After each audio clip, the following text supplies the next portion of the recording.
देखो, सबसे बड़ी दिक्कत जब हमने पढ़ाना शुरू किया ऑनलाइन में और अभी रिसेंटली कि सर क्वेश्चन के ब्लैंक पीडीएफ दे दो। क्या चाहिए सर? क्वेश्चंस के ब्लैंक पीडीएफ दे दो। क्यों चाहिए ब्लैंक पीडीएफ, जरा बताना।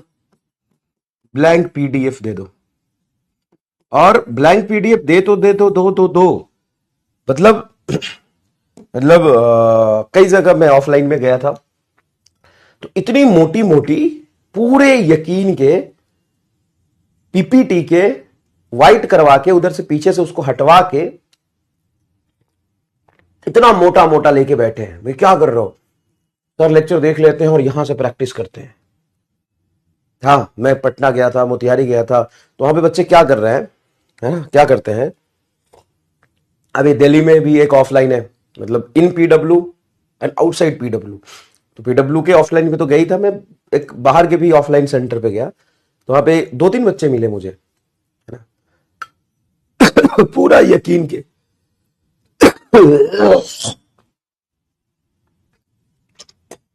पूरा यकीन के लास्ट ईयर के पीडीएफ निकाल के बैठे हैं।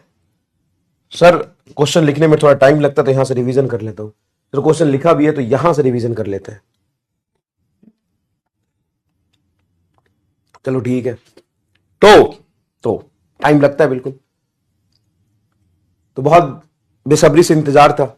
लेकिन क्लास के पीपीटी पीडीएफ में एक प्रॉब्लम है, एक नहीं कई प्रॉब्लम है। क्वेश्चंस डायरेक्ट लिखे होते हैं, डायरेक्ट मैं बना के लिखता हूं, लिखा होता है। अब अगर क्वेश्चन डायरेक्ट लिखा होता है तो 5 मिनट तुम्हारे अगर सामने पीडीएफ रख दूं तो तुमको समझने में लगेगा कि यार क्वेश्चन था क्या, क्योंकि मिटाने वाले को फिजिक्स नहीं आता था। जिसने ब्लैक पीपीटी को व्हाइट में कन्वर्ट किया और व्हाइट में कन्वर्ट करके उसमें जो एक्स्ट्रा लिखा हो तो उसको मिटाया, उसमें क्वेश्चन का आधा पार्ट मिट गया। फिर उसके किसी काम का नहीं है। हाँ, 70% 80% क्वेश्चन उसको समझ में आ जाएगा, लेकिन जो मैं खुद हाथों से सवाल लिखता हूं उसका क्या करोगे? ये बात भी सही है, ये तुमने सोचा ही नहीं। अबे बुद्धिहीन जनता, अब देखते हो कि कई बार मैं सवाल क्लास में ही बनाता हूं, कई बार पीपीटी लेके नहीं आया, कई ऐसे सवाल जो अच्छे अच्छे सवाल होते हो तो मैं खुद ही बनाता हूं, बहुत सारे खुद ही लिखता हूं। चलो ये वाला सवाल करते हैं। अब ये वाला जब सवाल करते हैं तो उसमें जो ब्लैक से व्हाइट में कन्वर्ट किया जिसने और चीजों को मिटाया, उसमें क्या मिटाया क्या छोड़ा उसको खुद ही नहीं पता था फिजिक्स, तो गड़बड़ कर देता है ना। गड़बड़ कर देता है ना। क्वेश्चन क्या है, सॉल्यूशन क्या है, मिटाने वाले गड़बड़ कर देते हैं। तो 80% चीजें तो तुमको मिल जाती है, बट 20% वो खराब हो जाता है।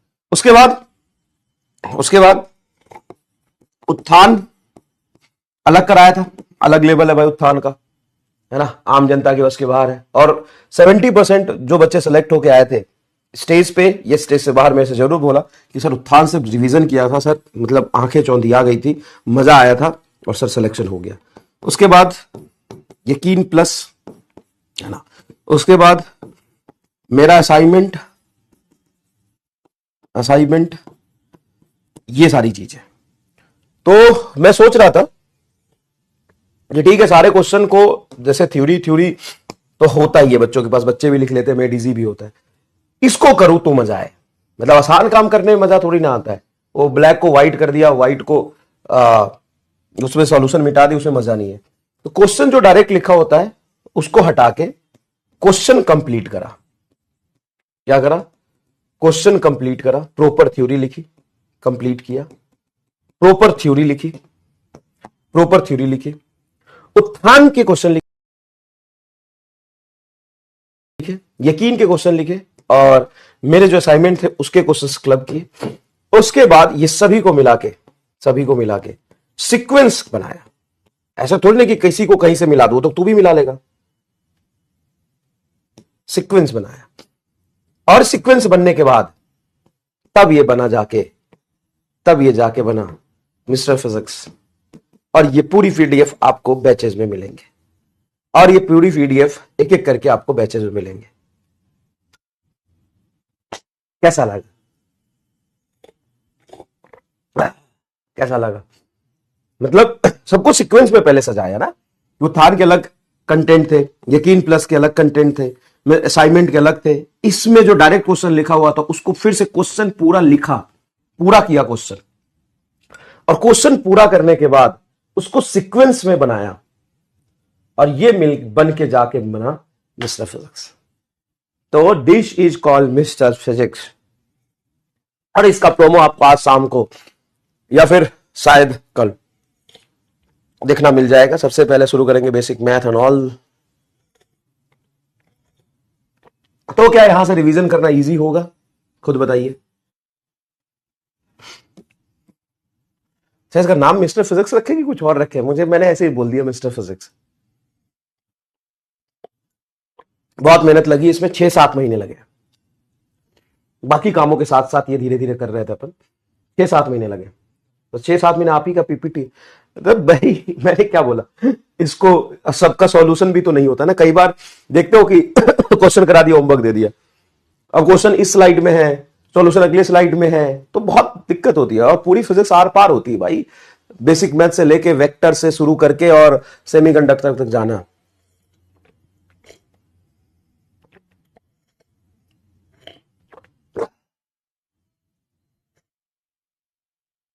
डॉक्टर्स फिजिक्स नाम रख दो, डॉक्टर्स फिजिक्स रख दो।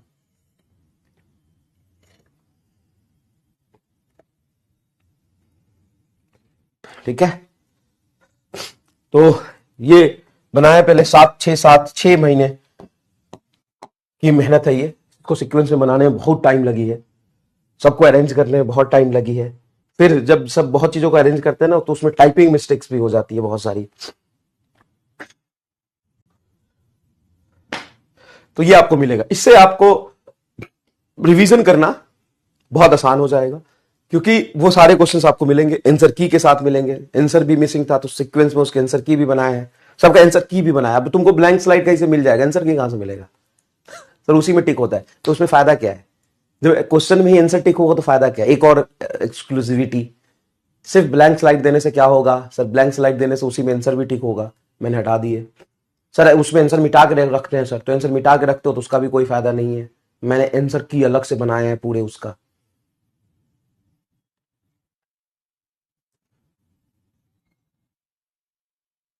तो कुछ क्रिएटिव नाम आप चाहे तो सजेस्ट कर सकते हैं, है ना? ये सारे पीडीएफ आपको बैचेस में मिल जाएंगे, सारे पीडीएफ बैचेस में मिल जाएंगे। हालांकि फिर से यहां से स्पैमिंग शुरू हो जाएगी, वो थोड़ा भी समय नहीं लगता ना पायरेसी में, लेकिन कोई दिक्कत नहीं है।